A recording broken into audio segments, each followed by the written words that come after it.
รงการทางด่วนเวียงจันทน์หาหาโนยแม่นเป็นโครงการยุทธศาสตร์ที่สำคัญระหว่างลาวเวียดนามและทั้งเป็นโครงการหัดแน่นสายพัวพันและพักดันเศรษฐกิจของสองประเทศเนื่องจากว่าโครงการนี้จะได้เชื่อมจอดเชื่อมโยงจากศูนย์กลางทางอำนาจเศรษฐกิจคือเมืองหลวงของสองประเทศเข้าหากัน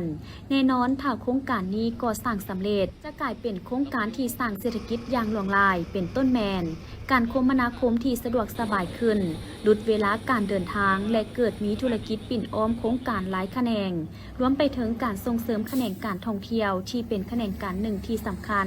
ในการช่วยขับเคลื่อนเศรษฐกิจของลาวให้ขยายตัวในนี้ประเทศลาวก็ยังเป็นอีกจุดหมายปลายทางที่สำคัญของนักท่องเที่ยวชาวเวียดนามที่เดินทางมาท่องเที่ยวเป็นอันดับที่2ห้องเพียงนักท่องเที่ยวจากไทยโดยอิงตามสถิติตัวเลข10 เดือนของปี2025ผ่านมามีนักท่องเที่ยวจากเวียดนามเดินทางมาเที่ยวลาวเกือบ1 ล้านคนฉะนั้นจึงเฮ็ดให้โครงการทางด่วนเวียงจันทน์หาหาโนยกลายเป็นโครงการยุทธศาสตร์ที่สำคัญ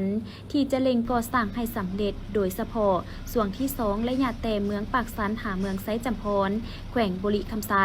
หาไส้แดนลาวเวียดนามมีความยาว 203.8 กิโลเมตรที่เริ่มลงมือก่อสร้างตั้งแต่เดือนตุลา2025เป็นต้นมาโดย3 บริษัทคือกลุ่มบริษัทน้ำทาก่อสร้างขวดทางจำกัดบริษัท CK การค้าขาเข้าขาออกจำกัดและบริษัท 3S พัฒนาจำกัดปัจจุบันแม่นความเร่งลงมือก่อสร้างเฮ็ดให้โครงการมีความคืบหน้าอย่างต่อเนื่อง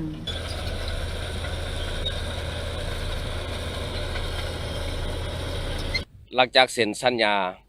ในต้นเดือน10มาแล้วเนาะทางบริษัทพวกเขาได้แบ่งกฎจักรเข้ามาอยู่ในด้านทางเนาะที่มีความยาวอยู่ใน204 กิโลนี้แต่บริคำไซ5ชายแดนเวียดนามรวมทั้งหมดมี7จุดแต่ตอนนี้มีอยู่5จุดจุดที่1มันอยู่จุดกิโลเมตร0จุดที่2มันอยู่หลัก28จุดที่3มันอยู่กิโลเมตรดี90-500จุดที่4แล้วมันอยู่160จุดที่5แล้วมันอยู่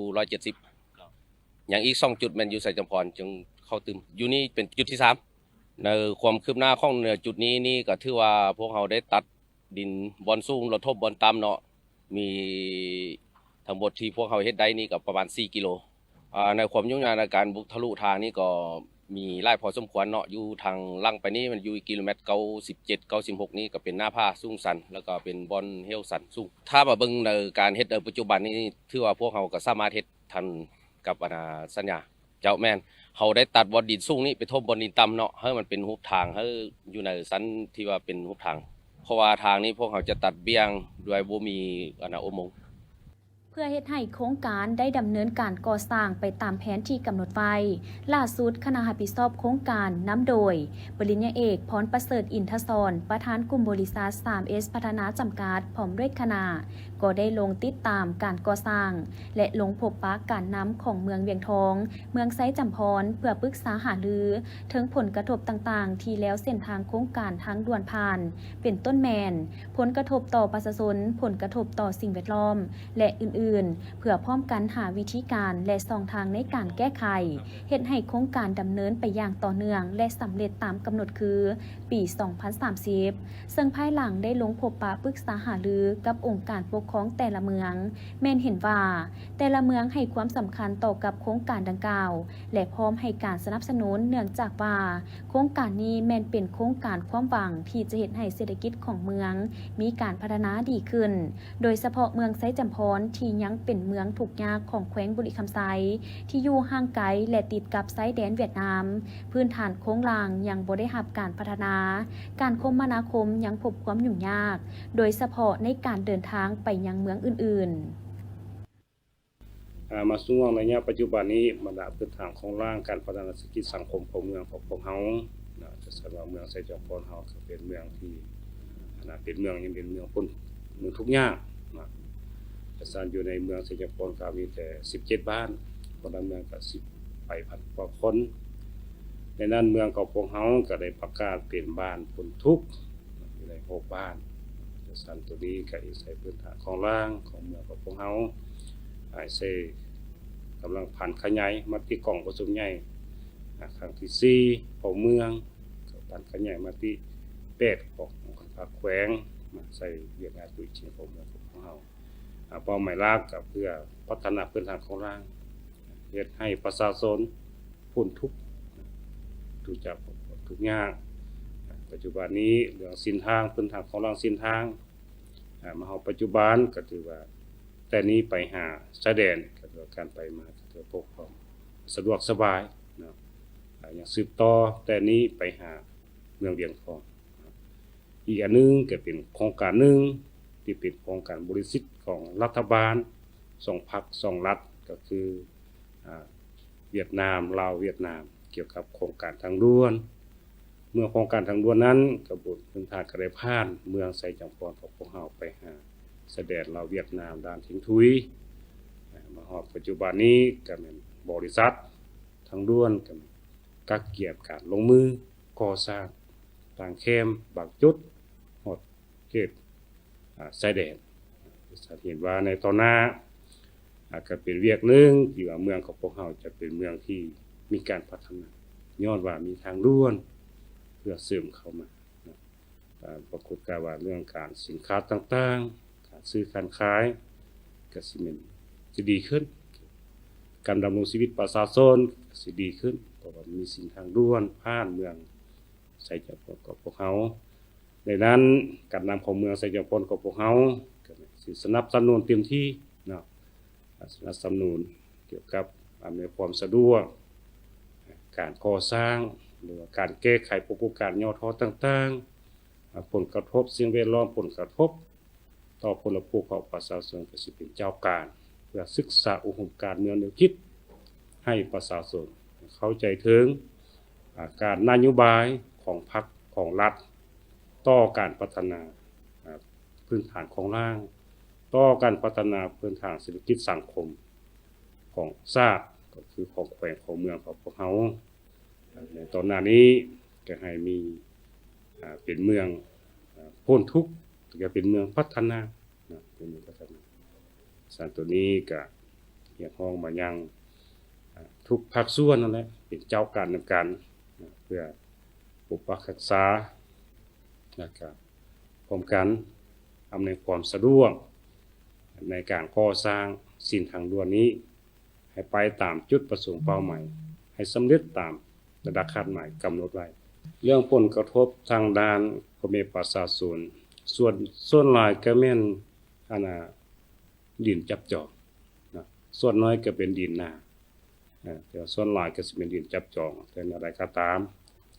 เมืองของพวกเฮาก็สิเป็นเจ้ากะในการแก้ไขไกล่เกลี่ยให้ไปตามจุดประสงค์ระดับคาดหมายของโครงการถ้าว่าทางด่วนนี้เป็นทางผ่านของเมืองไสจำพรของพวกเฮาก็เป็นเมืองนึงที่ว่าอยู่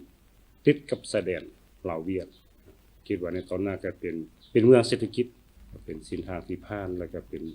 เมืองที่ติดกับชายแดนเวียดนามนะในตอนนั้นก็เป็นประตูทางผ่านสินค้าต่างๆคิดว่าเส้นทางด่วนนี้จะได้รับการสำเร็จแล้วคิดว่าทางด่วนนี้ก็เป็นเวียกนึงหรือเป็นเศรษฐกิจนึงที่ว่ายกระดับของเมืองไสจำพรกับพวกเฮานี้ก็ถือว่าเป็นกระดูกขั้นในด้านเศรษฐกิจเพราะว่าจะเป็นสินค้าทางผ่านแล้วก็สินค้าการซื้อการขายบางเทื่อมันก็สิหลายขึ้นก็สามารถเฮ็ดให้เมืองไสจำพรก็เป็นเมืองพ้นทุกข์เป็นเมืองพัฒนาประชาชนก็สิเป็นเมืองประชาชนก็ดีลุกพ้นออกจากความทุกข์ยากเชื่อมั่นว่าการสินนำพาของพรรคหรือว่าเมืองของพวกเฮานี้ในตอนหน้าก็สิเป็นเมืองพัฒนาและก็เป็นเมืองพ้นทุกข์พัฒนาในตอนหน้าด้านปัจจุบันนี้ก็ยังเป็นด้านเรียกว่าเป็นด้านประเพณีนะสินค้าต่างๆก็ยังบ่ทันได้รับการผ่านเพราะว่ายังบ่ทันมีภาษีมาประจำมีแต่บางสินค้าที่มีความจำเป็นของบริษัทก็จะได้เอานำเข้านะเพราะว่าเป็นสินค้าต่างๆก็ยังบ่ทันอนุญาตนำเข้าเนาะแต่ว่าตามแผนนี้ของแขวงก็คือของรัฐบาลว่าก็สิยกเป็นราชสกุลมอมานี้ นอกจากนี้ท่านอรุณศักดิ์ปฐมวงศ์เลขาพรรคเมืองเวียงทองก็ได้ให้สัมภาษณ์ว่าโครงการทางด่วนเวียงจันทน์หาโนยนี้แม้นเป็นโครงการที่สำคัญที่จะช่วยยกระดับการเดินทางและการค้า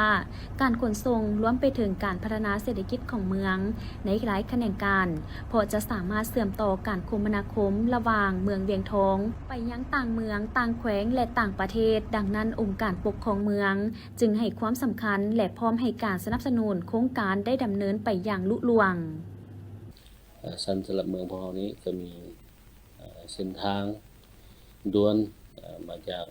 ปักสันหาเมืองไสจำพรเนาะสำหรับผ่านเมืองของเรานี้ระยะความยาวในประมาณ68กิโลถึงผ่าน4หมู่บ้านซึ่งในนั้นก็เป็นท่าแห่งให้แก่การพัฒนาเศรษฐกิจสังคมของเมืองเพราะว่าถ้าทางด่วนมาผ่านแล้วก็แน่นอนชีวิตการเป็นอยู่ของประชาชนบรรดาหมู่บ้านที่ทางผ่านหรือบรรดาบ้านที่เขาเป็นทั่วเมืองก็สิมีเงื่อนไขไปมาหาสู่หรือนำผลผลิตจากเกษตรกรรมไปค้าไปขายต่างๆให้มันสะดวกขึ้นแต่ว่าแน่นอนโครงการในการมาผ่านก็ต้องมีผลกระทบของประชาชนโดยเฉพาะเนื้อที่การปลูกการเลี้ยงให้ไปนาต่างๆนั่นแหละแต่ว่าของเราก็มีคณะรับผิดชอบคันเมืองก็มีการแต่งตั้งเรียบร้อยแล้วแต่เราถ้าคณะกรรมการของคันแขวงลงมาสมทบพอเราจะดำเนินการแก้ไขก็คาดการณ์ว่าจะบ่ให้เป็นปัญหาในการยุ่งยากต่อการสร้างเส้นทางดังกล่าวนี้เนาะเราก็พร้อมที่จะให้การสนับสนุนในการร่วมมือเพื่อให้เส้นทางดังกล่าวนี้ได้ก่อสร้างไปตามแผนให้มันสำเร็จตามขั้นตอนเนาะชั้นอีกนึงถ้าเกิดเหตุของให้พ่อแม่ประชาชนโดยเฉพาะมันบรรดาบ้านที่ทางด่วนจะผ่านก็ขอให้ร่วมมือกับภาครัฐก็คือภาคบริษัทเป็นผู้พัฒนาโครงการก็สืบต่อให้โครงการนี้สำเร็จตามขั้นตอนครับยอมคิดว่าอันผลดีต่อการพัฒนาเศรษฐกิจสังคมแน่นอนทางสะดวกแล้วถ้าว่าประชาชนผลิตหยังปลูกหยังเลี้ยงหยังก็สิได้ขายสะดวกขึ้นโดยเฉพาะเมืองเราเป็นเมืองติดกับชายแดนทางเพื่อนเวียดนามแน่หรือบรรดาสินค้าต่างๆส่งเข้านำออกส่งเข้าก็มีความสะดวกขึ้นหลายอย่างอยู่เราจึงแจ้งกันเป็นพืชเกษตรกรรมของเมืองเขาเป็นพืชเกษตรกรรมหลายก่อนหรือเลี้ยงสัตว์ใหญ่ก็คือเป็นงูเป็นควายก็ตามก็มีทุกท่าดีขึ้นสำหรับการเดินทางลงติดตามของคณะรับผิดชอบโครงการในครั้งนี้นอกจากจะพบปะและปรึกษาหารือถึงผลกระทบที่เกิดขึ้นร่วมกับการนำของเมืองต่างๆแล้วคณะยังได้ลงไปติดตามเบิ่งวัตถุดิบท่าแห้งของแต่ละเมืองเพื่อสนองให้กับการก่อสร้างโครงการเป็นต้นแมนหินทรายดินและวัตถุดิบอื่นๆที่จะนำมาสนองให้เพียงพอและลดผ่อนต้นทุนการขนส่งจากระยะไกลโดยเฉพาะแมนในเขตเมืองไซจำพรที่พร้อมจะนำเอากลจักรลงก่อสร้างเป็นจุดสุดท้ายที่เชื่อมต่อกับไซแดนลาวเวียดนามห้องหัวหน้าแผนกการเงินนครหลวงเวียงจันทน์ได้รายงานในกองประชุมสมัยสามัญเทื่อที่10ของสภาประชาชนนครหลวงเวียงจันทน์ที่ผ่านมานี้ว่าสาเหตุที่เฮ็ดให้รายรับเกินแผนแม่นมาจากการหันเป็นทันสมัยนำใช้ระบบคุ้มครองภาษีอากรเป็นต้นแมนหันหัวหน่วยเข้าระบบแท็กลิสทั้งหมด100ส่วน100รวมทั้งรายรับทรัพย์สินของรัฐมีการขยายฐานอากรจากการประเมินจุลวิสาหกิจหันหัวหน่วยเข้าในระบบอากรมูลค่าเพิ่มส่วนใหญ่ได้จากรายรับอากรมูลค่าเพิ่มอากรกำไรอากรเงินเดือนและอากรรายได้มีการนำใช้ระบบสำระเงินค่าภาษีอากรผ่านระบบธนาคารโดยแจ้งการมอบด้วยตนเองบวกกับความเอาใจใส่การชี้นำขององค์การปกครองนครหลวงเวียงจันทน์กระทรวงการเงินและองค์การปกครองเมืองสำหรับคำซักถามเกี่ยวกับแหล่งรายรับที่ยังเก็บบ่หมดนั้นท่านได้ชี้แจงให้ฮู้ว่าปัจจุบันสวยสาอากรประจำนครหลวงแม่นได้หันเป็นทันสมัยหันเอาหัวหน่วยเข้าในระบบสำเร็จแล้วโดยสามารถแจ้งมอบด้วยตนเองผ่านระบบแท็กลิสต์แต่ก็ยังมีบางหัวหน่วยที่ยังมีการเสื่องอ่ำรายรับสินการขายสินค้าการบริการบ่ออกใบเก็บเงิน เจ้าหน้าที่ช่วยสาอากรก็ได้ลงกวดกาติดตามแต่บ่ทั่วถึงดังนั้นจึงเรียกร้องมายังสังคมภาคส่วนที่เกี่ยวข้องต้องมีส่วนร่วมและเป็นเจ้าการในการปฏิบัติระเบียบกฎหมายและสนองข้อมูลในแขนงช่วยสาอากรตามความเป็นจริงสำหรับปี 2026 จะสู่สนหันหัวหน่วยจุลวิสาหกิจเข้าในระบบอากรมูลค่าเพิ่มถือบัญชีนำใช้ใบเก็บเงินและแจ้งมอบตามระเบียบกฎหมายซึ่งช่วยสาอากรประจำนครหลวงเวียงจันทน์จะได้ลงสมทบบรรดาเมืองเผยแพร่ระเบียบกฎหมายแนะนำขั้นตอนกลไกการแจ้งมอบอากรด้วยตนเองและติดตั้งโปรแกรมบัญชีในหัวหน่วยดังกล่าวส่วนคำซักถามเกี่ยวกับมาตรการแก้ไขที่ยังบ่ทันเข้มงวดท่านได้ชี้แจงว่าในระยะผ่านมาก็ได้ใช้มาตรการตามระเบียบกฎหมายที่กำหนดไว้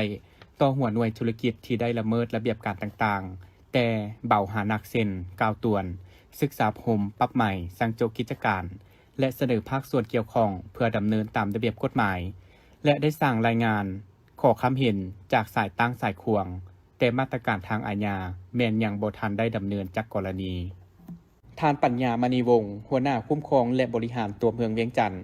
ได้กล่าวรายงานในกองประชุมสมัยสามัญเทื่อที่ 10ของสภาประชาชนนครหลวงเวียงจันทน์ว่าเพื่อเฮ็ดให้ตัวเมืองก็คือนครหลวงเวียงจันทน์มีความเป็นระเบียบเรียบร้อยมีความสวยงามเป็นเมืองที่น่าอยู่สมเป็นนครหลวงแห่งประเทศลาวซึ่งการเก็บเมียนขนส่งขี้เหงื่อในนครหลวงเวียงจันทน์ปัจจุบันมีทั้งหมด11ภาคส่วนในนี้ภาครัฐก็คือห้องการคุ้มครองและบริหารตัวเมืองเวียงจันทน์เป็นผู้ประกอบการและผู้ประกอบการบริษัทเอกชน10ภาคส่วนที่รับผิดชอบให้บริการเก็บเมียนขนส่งขี้เหงื่อตามขอบเขตพื้นที่ห้องการคุ้มครองจัดสรรให้แต่ละเมืองโดยอิงใส่เงื่อนไขความสามารถของแต่ละภาคส่วนภายใต้การคุ้มครองติดตามกวดกาของห้องการเพื่อให้แต่ละภาคส่วนมีความเป็นเอกภาพในการเคลื่อนไหวให้สอดคล้องถูกตามระเบียบการปัจจุบันการบริการเก็บเมียนขนส่งขี้เหงื่อในนครหลวงเวียงจันทน์สามารถเข้าบริการได้ทั้งหมด359บ้านเท่ากับ75ส่วนห้อยของจำนวนบ้านทั้งหมดในนครหลวงเวียงจันทน์481บ้านปัจจุบันการบริการจัดการขี้เหงื่อในนครหลวงเวียงจันทน์ยังบ่ทันทั่วถึงมีสิ่งท้าทายหลายด้านซึ่งในแต่ละวันปริมาณขี้เหงื่อที่ถูกสร้างขึ้นคาดว่ามีประมาณ711ต้นต่อวันแต่ปริมาณที่ถูกขนส่งไปสนามบำบัดขี้เหงื่อหลัก32แม่นเฉลี่ยเพียง450-500ต้นหรือเท่ากับ67ส่วนห้อยเท่านั้นส่วนที่เหลือ33ส่วนห้อยแม่นถูกกำจัดด้วยวิธีอื่นเช่นทิ่มซาซายจุดเผาส่งผลกระทบต่อสิ่งแวดล้อมและความเป็นระเบียบเรียบร้อยของตัวเมืองพร้อมเดียวกันนั้นยังมีเสียงจมว่าของประชาชนและสื่อสังคมออนไลน์เกี่ยวกับขี้เหงื่อตกค้างย้อนการเก็บเมียนบ่ทั่วถึงเอาบ่หมดหรือบริการบ่ถูกตามมือนัดหมายสาเหตุย้อนสภาพปัญหาเศรษฐกิจที่ส่งผลกระทบต่อการให้บริการและการขาดแรงงานกรรมกรเก็บขี้เหงื่อรวมทั้งพนักงานขับรถพาหนะที่นำใช้ในการเก็บเมียนขนส่งขี้เหงื่อจำนวนหนึ่งยังบ่ทันได้มาตรฐานเทคนิคระบบพื้นฐานโครงสร้างยังบ่ทันเพียงพอเป็นต้นสถานีเคียนทายขี้เหงื่อโรงคัดแยกขี้เหงื่อและสนามกำจัดขี้เหงื่อที่บ่ได้มาตรฐานการมีส่วนร่วมของสังคมยังบ่สูงเนื่องจากมีหลายครัวเรือนบ่เข้าร่วมเฮ็ดสัญญาและเฮ็ดสัญญาบ่สอดคล้องกับปริมาณขี้เหงื่อที่เกิดขึ้นตัวจริงเกิดมีสภาพสวยโอกาสทิ่มขี้เหงื่อซาซายตามพื้นที่สาธารณะดินเปล่าวางแคมทางเลนอื่นท่านปัญญามณีวงศ์ได้กล่าวเติมอีกว่าในต้นหน้าห้องการได้ตั้งเป้าเพื่อเฮ็ดให้การคุ้มครองขี้เหงื่อในนครหลวงเวียงจันทน์แต่ปี 2021 หา 2030 ให้มีความยืนยงเป็นรูปธรรมเป็นแผนงานโครงการละเอียดแม้นจะออกหนังสือแจ้งการให้บรรดาบริษัทผู้ประกอบการในการจัดตั้งปฏิบัติข้อตกลงของเจ้าของนครหลวงเวียงจันทน์ว่าด้วยการคุ้มครองและกำจัดขี้เหงื่อในนครหลวงเวียงจันทน์อย่างเข้มงวดดำเนินการโฆษณาเผยแพร่ข้อตกลงดังกล่าวอย่างกว้างขวางทั่วเก้าตัวเมืองประเมินการจัดตั้งปฏิบัติการเก็บเมียนขนส่งขี้เหงื่อของแต่ละภาคส่วนปรับปรุงจัดสรรเขตบริการคืนใหม่สมทบกับองค์การปกครองเมืองบ้านเพิ่มทวีเวียกงานโฆษณาเผยแพร่บรรดาระเบียบการให้ทุกภาคส่วนประชาชนมีความเข้าใจปฏิบัติพันธะเข้าเฮ็ดสัญญาการเก็บเมียนขี้เหงื่อการคัดแยกขี้เหงื่อเพิ่มการบริการสายด่วนก็คือการส่งข่าวให้หลายช่องทางนำใช้ระบบทันสมัย ITC เข้าในระบบการเก็บเมียนขี้เหงื่อให้มีการรวมศูนย์ทางด้านข้อมูลสืบต่อจัดตั้งปฏิบัติส่งเสริมกิจกรรมนำใช้ขี้เหงื่อเพื่อสร้างมูลค่าเพิ่มส่งเสริมกิจกรรมที่ติดพันกับการเก็บขี้เหงื่อรีไซเคิลส่งเสริมภาคส่วนผู้ประกอบการเกี่ยวกับบริหารจัดการขี้เหงื่อสิ่งเศษเหลือแต่ละประเภทเคลื่อนไหวเก็บเมียนขี้เหงื่อที่มีมูลค่าสามารถนำใช้ประโยชน์ส่งเสริมการจัด การขี้เหงื่อย่อยสลาย ผลิตเป็นฝุ่นบ่มและกิจการเกี่ยวกับขี้เหงื่อที่สามารถนำใช้คืนใหม่ท่านนางมโนราดาลาวงศ์ประธานบริหารห้านอาหารครัวลาวทั้งเป็นประธานที่ปรึกษาสมาคมนักธุรกิจแม่หญิงได้ให้สัมภาษณ์ต่อทีมข่าวโทรภาพนักลงจันทร์ว่าในงานเทศกาลอาหารลาวประจำปี 2026 ที่จะได้จัดขึ้นในระหว่างวันที่ 26-30 มังกรนี้ที่สวนเจ้าอนุวงศ์แคมป์ของภายหลังที่ได้มีการถอดถอนบทเรียนและประสบการณ์ในปีที่ผ่านมาในปีนี้ทางห้านอาหารครัวลาวแม้นจะได้มีการตกแต่งห้านสไตล์ครัวลาวบูฮานแบบดั้งเดิมพร้อมทั้งเพิ่มเมนูอาหารพื้นบ้านให้หลากหลายขึ้นกว่าเก่าที่มีรสชาติแซ่บยังคงรสชาติเอกลักษณ์และวัฒนธรรมแบบดั้งเดิมเอาไว้การตกแต่งเฮือนครัวลาวบูฮานแม้นเป็นบ่อนอนุรักษ์และเผยแพร่วัฒนธรรมวิถีชีวิตการตกแต่งเฮือนครัวอาหารเอกลักษณ์ที่สามารถแต่งกินแบบลาวๆเพื่อให้แขกเที่ยวชมโดยสบายดีทุกท่าน ปีนี้อันทางห้านอาหารครัวลาวคสิเทศห้านครัวลาวบัวหานเนาะอยู่ในงานเทศกาลอาหารก็คือทุกๆปี แต่ว่าปีนี้เห็นได้พยายามพิเศษอยู่บนว่าถอดถอนบทเรียนจากปีกายนะว่ามันมีจุดอ่อนอยู่บนใดมันบ่เพียงพอบนใดเขาก็เพิ่มขึ้นเนาะแล้วสิใส่อาหารให้มันหลายใส่หมักไม้เสียดห่านหมักไม้แล้วก็สิเฮ็ดอันข้าวปุ้นน้ำป่าแบบชาวบ้านต้อนรับทุกท่านที่มาสมไม่ว่าเขาจะจัดวางอยู่หั่นเลยแล้วมีโต๊ะมีตังให้นั่งกินฟรีเนาะมาเยี่ยมมายามเฮ็ดแบบอันพี่น้องมายามเฮือนนะคนตะกี้แต่ก่อนเนาะพี่น้องมาแต่ไกลมายามต้องให้มีอันกินต้องให้ได้กินให้อิ่มท้องกลับบ้านอันนั้นเป็นจุดประสงค์ของพวกเราที่ว่าเฮ็ดนั่นแหละให้มันลื่นให้มีกินให้มีชีวิตชีวาขึ้นหลายกว่าเก่าการตกแต่งหันก็อยู่บนว่าเฮาก็สิมีเตาไฟมีการนึ่งข้าวมีการต้มอาหารเนาะเฮ็ดน้ำกับปุ้นอยู่ในหั่นแล้วก็สิมีของกินอีหยังสดๆเนาะมีอันย่างม่ำแม่ได้เฮ็ดม่ำเป็นพกสิเอามาอ้อมแซนให้มันเต็มเลยแล้วก็มีปลาแห้งมีหมักเพชรแห้งย่างใส่เทิงอันเตาไฟแบบอยู่บ้านนอกนะลูกมีอีหยังเพิ่นบ่มีตู้เย็นเนาะตะกี้แต่ก่อนก็ไปเอาขี้ไฟหั่นเป็นตู้เย็นย่างไปหั่นบ่ให้มันเน่าบ่ให้มันมาต้มเจ้าสิพยายามเฮ็ดได้จำลองให้มันคือที่สุดเจ้าขอไผได้เห็นข่าวนี้แล้วก็ขอเชิญทุกท่านเนาะสักสวนกันมาเที่ยวมาชมมาตำหนิส่งข่าวเพื่อสิได้พัฒนาให้ดีขึ้นในปีต่อๆไปเนาะงานนี้บางคนถามว่าอันนี้เสียเงินบ่ซื้อปี้บ่นะบ่เข้าชมฟรีเนาะมาหลายๆเท่าใดแห่งดีแล้วก็ซื้อหลายๆเท่าใดก็แห่งดีเจ้าขอบใจพร้อมนี้ท่านนางมโนราดาลวงศ์ยังได้เชิญชวนมวลชนทุกทั่วหน้าให้พากันมาเที่ยวเลือกซิมเลือกซื้ออาหารเครื่องดื่มเครื่องหัตถกรรมลาวในงานเทศกาลอาหารลาวประจำปี 2026 ที่จะได้จัดขึ้นในวันที่ 26-30 มังกร 2026 นี้ที่สวนเจ้าอนุวงศ์แคมป์ของโดยเริ่มแต่เวลา 10 โมงเช้าไปจนถึง 10 โมงกลางคืนซึ่งภายในงานแม้นมีหลากหลายกิจกรรมที่จะมาสร้างความม่วนซื่นตลอดทั้งงานต่อกล่องประชุมสมัยสามัญเทอร์ดิซิปของสภาประชาชนนครหลวงจันทร์ว่าปัญหายาเสพติดได้แพร่ระบาดอย่างกว้างขวางแต่ตัวเมืองไปสู่ชนบทกลายเป็นสาเหตุพาให้เกิดอาชญากรรมเพิ่มขึ้นอย่างน่าเป็นห่วงการเคลื่อนไหวของพวกเป้าหมายมีเล่ห์เหลี่ยมสลับซับซ้อนเป็นเครือข่ายที่มีการจัดตั้งเชื่อมโยงภายในต่างประเทศทั้งนำไส้พาหนะและอาวุธที่ทันสมัยและเกี่ยมความพร้อมตอบโต้กับเจ้าหน้าที่ในเมื่อถูกกวดพบหรือเข้าจับกุมดังนั้นจึงมีความจำเป็นรีบด่วนเกี่ยวกับการแก้ไขปัญหายาเสพติดด้วยเหตุนั้นรัฐบาลจึงได้ยกการแก้ไขปัญหายาเสพติดขึ้นเป็นวาระแห่งชาติซึ่งในการจัดตั้งปฏิบัติวาระแห่งชาติว่าด้วยการแก้ไขปัญหายาเสพติดและยาปี 2021 5 เดือนตุลาปี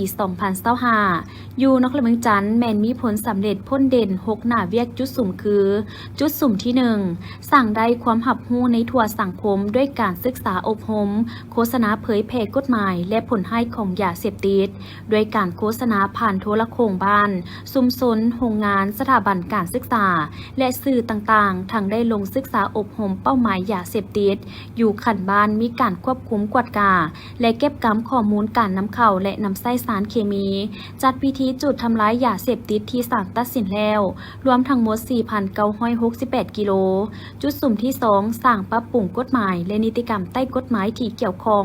กับปัญหายาเสพติดจุดสุ่มที่3ปรับปรุงกงจักรการจัดตั้งและยกระดับความสามารถในการเคลื่อนไหวเหตุหน้าที่การเมืองขององค์การสืบสวนสอบสวนและภาคส่วนที่เกี่ยวข้องต่อการแก้ไขปัญหายาเสพติดฝึกอบรมก่อสร้างบุคลากรที่เฮ็ดเวียกงานสกัดกั้นและแก้ไขปัญหายาเสพติดให้แก่ปกส.เมืองและปกส.บ้านและอื่นๆจุดสุ่มที่4ยกสูงประสิทธิภาพด้านการคุ้มครองชี้นำการจัดตั้งปฏิบัติหอบด้านในเวียกงานแก้ไขปัญหายาเสพติดสามารถมั่งคดียาเสพติดได้ทั้งหมด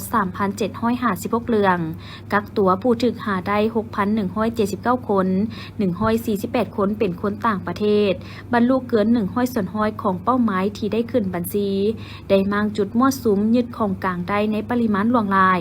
ทั้งได้ยึดทรัพย์สินนอกหนี้ได้มีการปีนปัวผู้ติดยาเสพติดได้จำนวนหลายและยังได้ดำเนินคดีต่อผู้กระทำผิดส่วนผลสำเร็จของเวียกจุดสุ่มที่5ได้ปรับปรุงขีดความสามารถการเคลื่อนไหวเหตุหน้าที่ของระบบการเมืองแต่ละคัน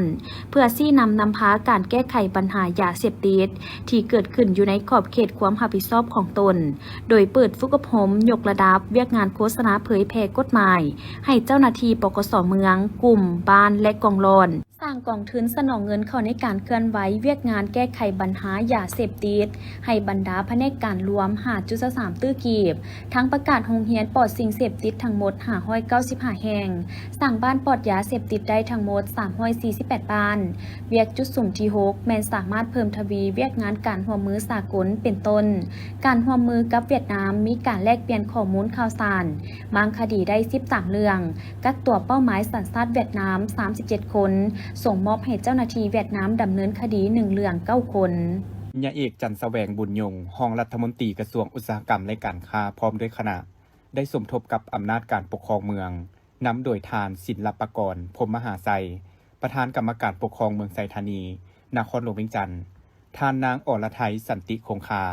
สมาชิกสภาประชาชนนครหลวงเวียงจันทร์แผนกอุตสาหกรรมและการค้านครหลวงเวียงจันทร์ปกส.เมืองและภาคส่วนที่เกี่ยวข้องลงเคลื่อนไหวติดตามและพบปะโอลมพ่อแม่พี่น้องประชาชนบ้านทงมังเมืองไสธานีนครหลวงเวียงจันทร์เพื่อชี้แจงสาเหตุของดินยุบรวมถึงการซอกคนผู้สูญหายนับแต่มื้อเกิดเหตุจนฮอดปัจจุบันในการลงเคลื่อนไหวครั้งนี้คณะรับผิดชอบได้นำเอาแผนวาดจุดเกิดเหตุทั้ง5ครั้งตอนเช้าของวันที่3มังกร2026และแผนวาดจุดเกิดเหตุแต่ครั้งทำอิฐ4ครั้งวันที่4พฤษภาคม2025ครั้งที่2วันที่14กันยายน2025ครั้งที่3และครั้งที่4ในวันที่23และ30ตุลาคม2025แล้วแต้มแผนวาดรวมจุดเกิดเหตุเพื่อชี้แจงและสร้างความเข้าใจที่ถูกต้องให้แก่ประชาชนที่อาศัยอยู่บริเวณดังกล่าวโดยโครงสร้างของจุดเกิดเหตุจะเป็นแนวดินแต่ทิศตะวันออกไปหาทิศตะวันตกและได้ขีดเป็นเส้นที่มีความเสี่ยงสูงความเสี่ยงกลางที่อาจจะเกิดดินยุบในต่อหน้าภายหลังที่ได้มีการตรวจสอบทางด้านคลื่นสั่นสะเทือนและการวัดแทกด้วยคลื่นไฟฟ้าจากเชี่ยวชาญที่มาจากต่างประเทศเยอรมันและสป.จีนเชี่ยวชาญภายในสปป.ลาวและเชี่ยวชาญจากกรมธรณีศาสตร์และบ่อแห่แล้วแจ้งให้ประชาชน38ครอบครัว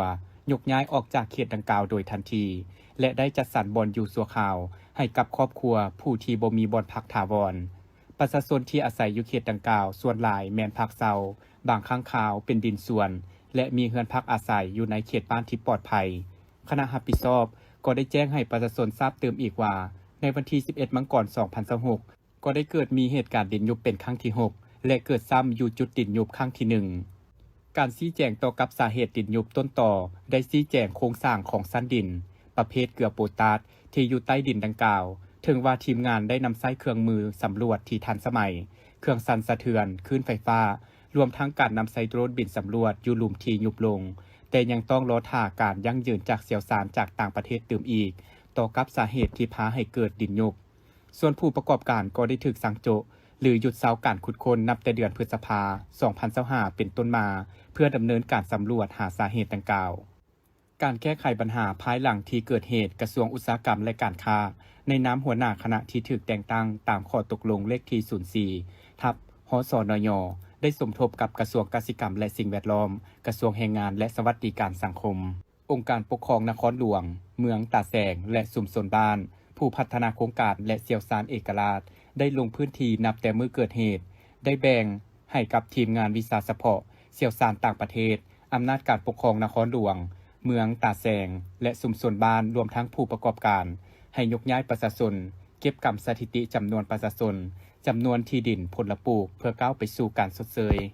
การสร้างแผนสำรวจแต่ละจุดการค้นหาผู้สูญหายการชี้แจงต่อพ่อแม่ประชาชนอยู่เขตบ้านดังกล่าวและได้พบปะโอลมกับญาติพี่น้องผู้สูญหายพร้อมทางช่วยเหลือทางด้านวัตถุและปัจจัยเบื้องต้นกับครอบครัวผู้เสียหายสำหรับทิศทางต่อหน้าแม่นสืบต่อแผนสำรวจโครงสร้างดินที่ได้กำหนดเป็นแต่ละจุดความเสี่ยงยกย้ายประชาชนที่อยู่เขตความเสี่ยงจัดสรรบ่อนอาศัยชั่วคราวสืบต่อเก็บกำสถิติตอนดินผลปลูกสัตว์เลี้ยงของประชาชนเพื่อก้าวไปสู่การชดเชยและสืบต่อเฮ็ดเวียกกับทีมงานวิชาการเชี่ยวชาญต่างประเทศเพื่อซอกหาสาท่านเลศไสยพรประธานคณะบริหารงานศูนย์กลางสหพันธ์กรรมบาลลาวกล่าวว่าวันที่1กุมภาพันธ์1956ศูนย์กลางพรรคได้ตกลงสร้างตั้งสหพันธ์กรรมบาลลาวขึ้นซึ่งเป็นเหตุการณ์การเมืองที่มีความหมายสำคัญทางประวัติศาสตร์อันหนึ่งของชนชั้นกรรมกรและผู้ออกแห่งงานลาวบรรดาเผ่าสหพันธ์กรรมบาลแต่ละคันได้เอาใจใส่เวียกงานปกป้องสิทธิผลประโยชน์อันชอบธรรมของสมาชิกกรรมบาลกรรมกรผู้ออกแห่งงานตามภาระบทบาทสิทธิและหน้าที่ของตนเสนอคณะกรรมการแรงงานแห่งชาติปรับค่าแรงงานขั้นต่ำให้ผู้ออกแห่งงานภาควิสาหกิจได้ค้นคว้านำเสนอรัฐบาลพิจารณาเพิ่มเงินเดือนและสวัสดิการให้แก่พนักงานรัฐกรรัฐให้แทดเหมาะกับสภาพเศรษฐกิจในปัจจุบัน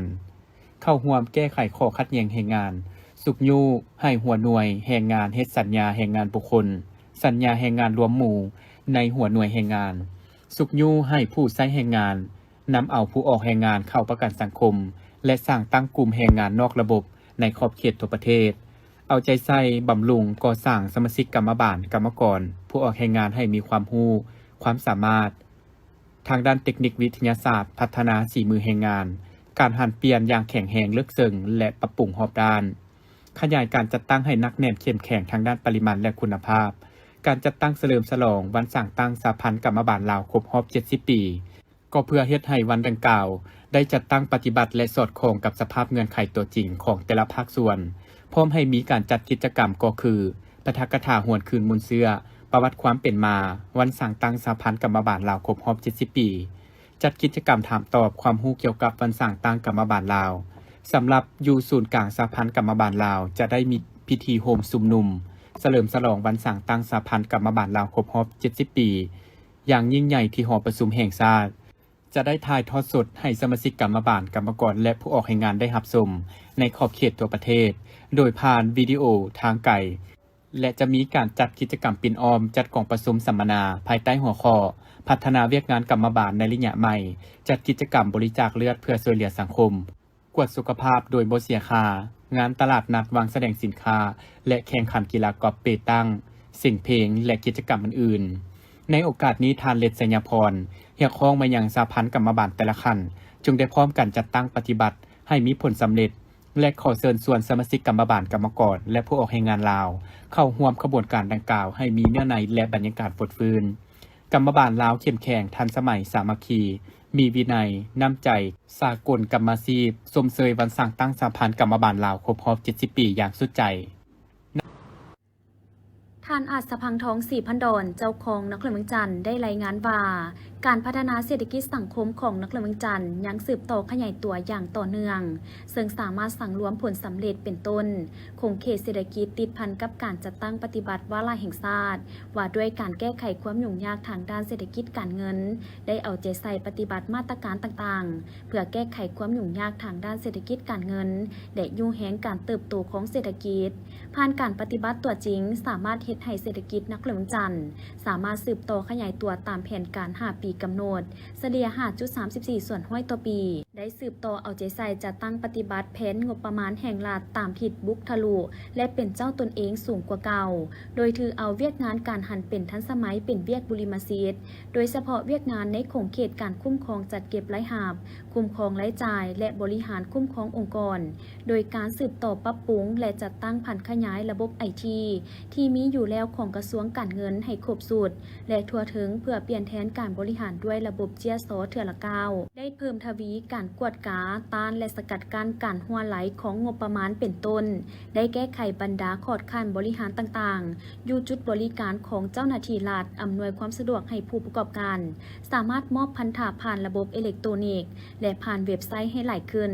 ผ่านการจัดตั้งปฏิบัติบรรดามาตรการต่างๆเฮ็ดให้สามารถจัดเก็บรายหับได้ทั้งหมด 41,000 กว่าตื้อกีบปฏิบัติได้ลื่นแผน 42 ส่วนห้อย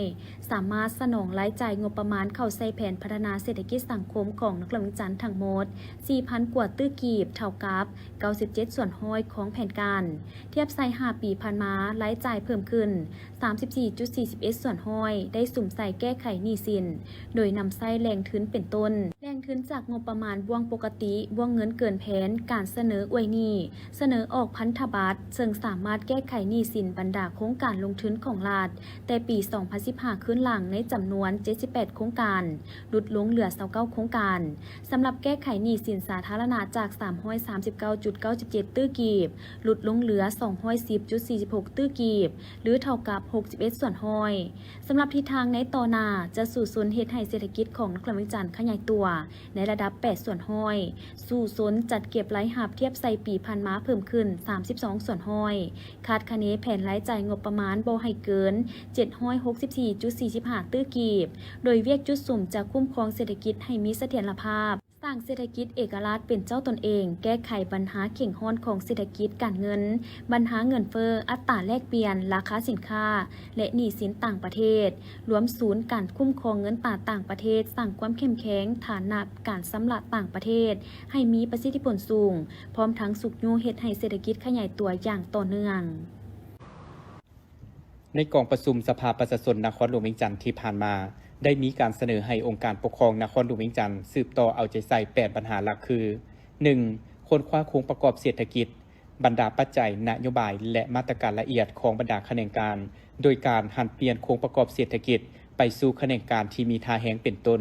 แขนงบริการปรุงแต่งกสิกรรมและอุตสาหกรรมกำหนดโครงการบริมาสิทธิ์ของการพัฒนาที่มีท่าแฮงเหมาะสมกับสภาพตัวจริงเพื่อรับประกันการบรรลุอัตราการเติบโตของเศรษฐกิจที่กำหนดในแผนการประจำปี 2026 ให้บรรลุตามแผนการที่วางไว้ 2. เอาใจใส่สร้างแผนงบประมาณที่มีตัวชี้บอกลักษณะบุกทะลุรับประกันการสร้างความเข้มแข็งให้แก่งบประมาณแห่งรัฐเป็นต้นการจัดเก็บรายรับตามท่าแห่งบ่มซ้อนที่มีและฐานรายรับใหม่ให้ครบถ้วนเพื่อให้บรรลุได้ตามแผนปฏิบัติรายจ่ายให้สามารถตอบสนองตามความเรียกร้องต้องการของแผนการลงทุนของรัฐและรับประกันการชำระหนี้สิน 3. เพิ่มทวีการส่งเสริมการเข้าร่วมของทุกภาคส่วนเศรษฐกิจมีการประสานสมทบและกลมเกี่ยวกันอย่างเป็นระบบเป็นต้นการลงทุนของรัฐการส่งเสริมการลงทุนของเอกชนภายในและต่างประเทศ 4. เอาใจใส่ในการจัดตั้งปฏิบัติบรรดามาตรการและข้อเสนอของคณะประจำสภาประชาชนที่เสนอต่อองค์การปกครองในกองประชุมสมัยสามัญแต่ละครั้งที่เห็นว่ามีความคืบหน้าน้อยเป็นต้นการชดเชยให้ประชาชนที่ถูกผลกระทบจากโครงการพัฒนาต่างๆปัญหาการบุกรุกจับจองที่ดินเขตสงวนข้อขัดแย้งที่ดินการแก้ไขปัญหาหนี้สินและอื่น 5. ค้นคว้าวิธีการและกลไกในการชำระหนี้สินโครงการลงทุนของรัฐให้สอดคล้องกับกฎหมายเอาใจใส่ประเมินการลงทุนของรัฐเข้าแผนให้เป็นโครงการที่มีจุดสุ่มมีประสิทธิภาพส่วนทิศทางการลงทุนของรัฐปี 2026 ควรจะสุ่มใส่ฟื้นฟูพื้นฐานโครงหลังที่เปเพนำใส่เงินเกินแผนสุ่มใส่แก้ไขหนี้สินจะตั้งปฏิบัติโครงการสืบต่อให้สำเร็จและจำกัดโครงการเสนอใหม่ 6. ติดตามกวดกาการเพิ่มขึ้นของราคาสินค้าและควบคุมราคาสินค้าตามท้องตลาดโดยเฉพาะสินค้าที่ติดพันกับการดำรงชีวิตของประชาชนค้นคว้ามาตรฐานและวิธีการเพื่อลดผ่อนการนำเข้าสินค้าเพิ่มทวีการผลิตเป็นสินค้าเพื่อส่งออกให้หลายขึ้นสุกยูส่งเสริมทั่วสังคมนำใช้สินค้าที่สามารถผลิตได้ภายใน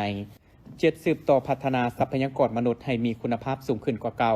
โดยสุ่มใส่ส่งเสริมให้เด็กได้เตรียมพร้อม1 ปีก่อนเข้าเรียนชั้นประถมศึกษา ส่งเสริมการเข้าเรียนและปรับปรุงคุณภาพการเรียนการสอนในทุกชั้นทุกสายพร้อมทั้งสืบต่อแก้ไขปัญหาขาดแคลนครูและประละการเรียน 8. สุมใส่พัฒนาฝีมือแรงงานให้เป็นระบบที่เข้มแข็งและมีประสิทธิภาพเพื่อตอบสนองความเรียกร้องต้องการของตลาดและสามารถประกอบอาชีพอิสระลดทอนการวางงานมงได้รายงานให้ฮู้ว่าในปี2025ประเทศลาวมีประชากรหมู่ทั้งหมด5ล้านกว่าโตวในนี้เป็นการเลี้ยงแบบครอบครัวมีประมาณ4ล้านกว่าโตวหมู่พื้นเมืองส่วนการเลี้ยงแบบเป็นฟาร์มมี782ฟาร์ม 646,500 โตวมีหมูแม่พันธุ์ 47,300 แม่สามารถผลิตหมูน้อยได้ประมาณ1ล้านกว่าโตวต่อปีหรือมีหมูพันธุ์สิ้นสนองภายในได้ประมาณปีละ1ล้านกว่าโตวสังเกตเห็นว่าการเลี้ยงหมูแบบเป็นฟาร์มแม่นเพิ่มขึ้นจากปีผ่านมา11ส่วนห้อยและการเลี้ยงแบบครอบครัวเพิ่มขึ้น2ส่วนห้อยเทียบใส่ปี2024การเด่งติ่งของราคาหมูหน้าฟาร์มผ่านการติดตามราคาหมูซีนหน้าฟาร์มนับแต่ต้นปี2025เห็นว่าราคายังอยู่ในเกณฑ์ปกติ 45,000 หา 50,000 กีบต่อกิโลต่อมาในเดือนกรกฎาคมราคาเริ่มมีการเด่งติ่งโดยเพิ่มขึ้นเป็น 50,000 กีบหา 62,000 กีบต่อกิโลและมาฮอดเดือนสิงหาคม2025เห็นว่าราคาหมูหน้าฟาร์มเริ่มลดลงเรื่อยๆจาก 62,000 กีบต่อกิโลมาเป็น 35,000 กีบหา 40,000 กีบต่อกิโลต่อกับการเด่งติ่งของราคาลดลงอย่างต่อเนื่องได้ส่งผลกระทบต่อผู้ประกอบการเลี้ยงหมูเนื่องจากว่าโครงประกอบต้นทุนราคาการเลี้ยงหมูซีนแม่นอยู่ในระหว่าง 50,000 กีบหา 54,000 กีบต่อกิโลเฮ็ดให้ผู้เลี้ยงหมูประสบภาวะขาดทุนเพื่อแก้ไขปัญหาดังกล่าวอย่างรีบด่วนดังนั้น2กระทรวงต้องได้เอาใจใส่แก้ไขร่วมกันโดยเฉพาะต้องได้แต่งตั้งคณะเฉพาะกิจเพื่อลงติดตามกวดกาและจัดรอบเวียนของการเลี้ยงหมูซีนให้เป็นระบบสมทบกับภาคส่วนที่เกี่ยวข้องสุกโยให้ภาคผู้ประกอบการสั่งตั้งกลุ่มสมาคมผู้เลี้ยงและค้าขายหมู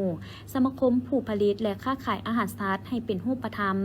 มีการจัดสรรแบ่งส่วนการผลิตสิ้นหมูและสนองสิ้นหมูให้แต่ละภาคส่วนอย่างเหมาะสมโดยถือเอาผู้ประกอบการภายในเป็นบุริมสิทธิ์อันดับหนึ่ง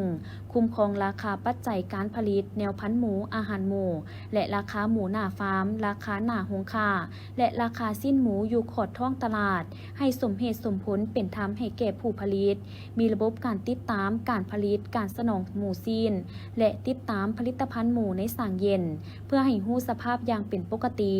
ปรับปรุงคนเจ้าหน้าที่กวดกาสัตวแพทย์โดยสมทบกับตำรวจเศรษฐกิจในบรรดาแขวงลงกวดการลาดตระเวนและนำใช้มาตรการต่อผู้ลักลอบนำเข้าที่บ่ถูกต้องอย่างเข้มงวดและทันการเอาใจใส่สุกโยส่งเสริมการผลิตภายในเพื่อทดแทนการนำเข้าการพัฒนาและบริหารตัวเมืองมีหัวหน้าองค์การพัฒนาและบริหารตัวเมืองพร้อมด้วยพนักงานหลักแหล่งเข้าร่วมท่านสุดใจสุดแสงเดือนหัวหน้าองค์การพัฒนาและบริหารตัวเมืองได้รายงานเกี่ยวกับการจัดตั้งและการเคลื่อนไหวเวียกงานให้รองประธานคณะกรรมการปกครองแขวงรับทราบมีฐานะเท่ากับบรรดาแผนกการขันแขวงภายใต้การชี้นำและคุ้มครองในด้านชีวิตการเมืองของคณะกรรมการปกครองแขวงในการค้นคว้าวางแผนคุ้มครองจัดตั้งปฏิบัติเวียกงานพัฒนา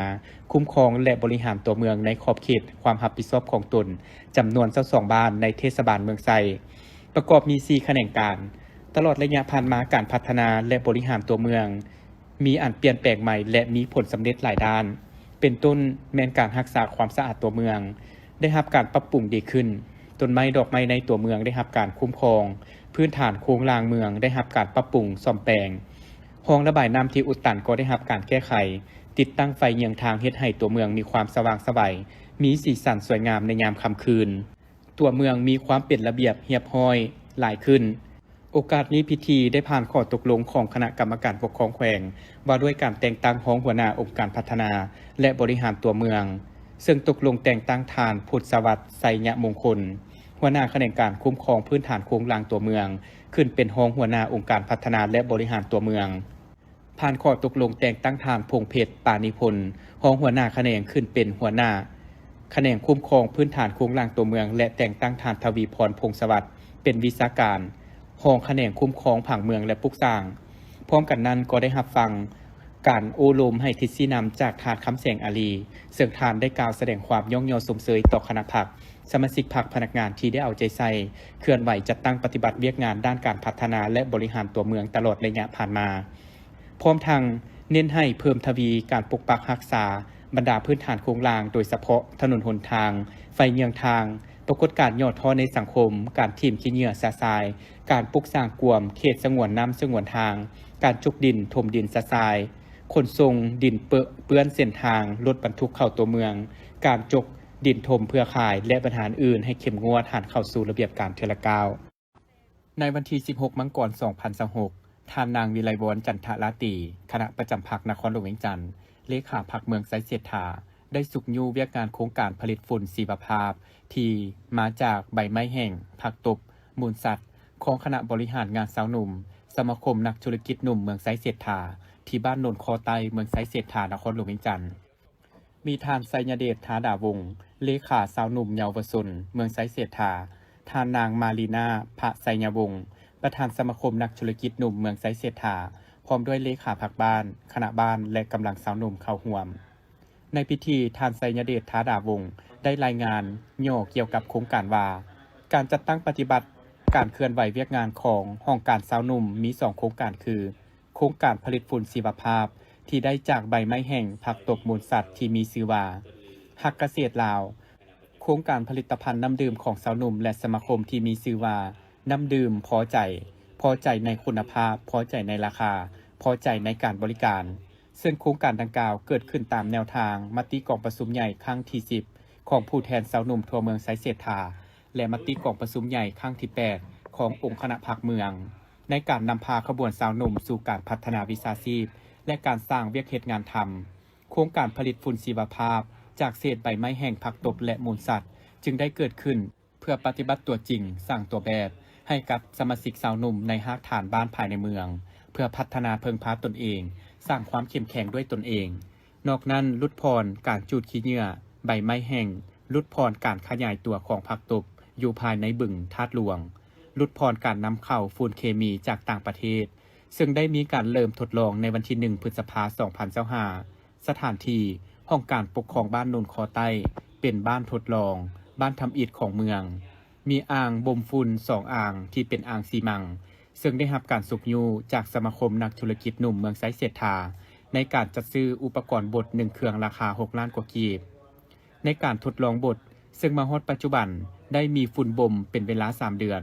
จากนั้นได้มีการทดลองเอาฝุ่นไปปลูกผักต่างๆเห็นว่าได้มีการนำใช้ฝุ่นชีวภาพที่ได้ผลิตขึ้นมีผลดีและได้นำไปวางจำหน่ายอยู่ที่งานบุญนมัสการพระธาตุหลวงประจำปี 2025ก็ได้มีการสุกยูจากสังคมและผลตอบรับที่ดีพอสมควรซึ่งในตัวหน้าแมนจะได้สืบต่อเวียกงานผลิตฝุ่นชีวภาพให้มีการขยายตัวโดยเฉพาะเป้าหมายอีก47บ้านของเมืองให้ได้ผลิตฝุ่นชีวภาพเป็นผลิตภัณฑ์ของเมืองไสเสถาพร้อมทางสืบต่อสุกยูส่งเสริมทางด้านวิชาการให้แก่สมาชิกสาวหนุ่มหากฐานบ้านได้มีทัศนะและแลกเปลี่ยนบทเรียนอยู่ภายในและต่างประเทศในโอกาสดังกล่าวทานนางวิไลวรณ์จันทราตรีก็ได้มีคำเห็นโอลมพร้อมทางย่องยอสมเสยผลงานของโครงการดังกล่าวหลังจากนั้นก็ได้ลงเยี่ยมชมโครงการผลิตฝุ่นชีวภาพที่ได้มาจากใบไม้แห้งผักตบมูลสัตว์ของคณะบริหารงานสาวหนุ่มสมาคมนักธุรกิจหนุ่มเมืองไสเสถาอีกด้วย